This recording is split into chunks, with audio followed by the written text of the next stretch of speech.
Handcuff পরানো নিয়ে police সদস্যদের সঙ্গে বাগবিতণ্ডায় জড়িয়ে আওয়ামী লীগের প্রেসিডিয়াম সদস্য সাবেক মন্ত্রী শাহজাহান খান এবং হাসানুল হক ইনু এভাবেই বলতে থাকেন।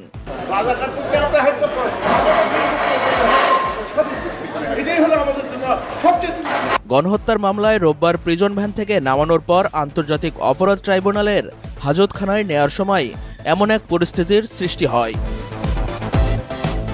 বিচার কাজ শুরুর আগে ট্রাইব্যুনালে হাজির হওয়ার সময় শাহজাহান খান তার হাতে হ্যান্ডকাপ দেখিয়ে বিচারকদের দৃষ্টি আকর্ষণ করেন।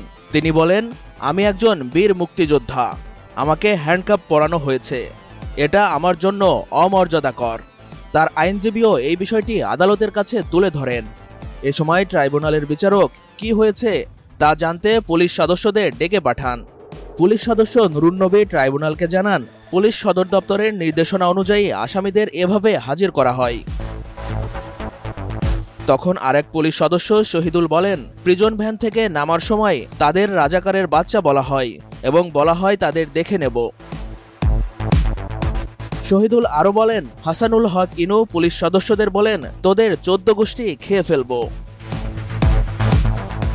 তবে কাঠগড়ায় থাকা হাসানুল হক ইনু, রাশেদ খান মেনন, শাহজাহান খান, কামরুল ইসলাম বলেন, না না, তারা এসব কিছুই বলেনি, সব মিথ্যে কথা। এর জবাবে ট্রাইব্যুনাল বলেছেন, যদি কোনো আসামি উচ্ছৃঙ্খল আচরণ করে তবে আইন অনুযায়ী ব্যবস্থা নেবে পুলিশ, আর পুলিশও যাতে বাড়াবাড়ি না করে সেদিকে খেয়াল রাখতে হবে।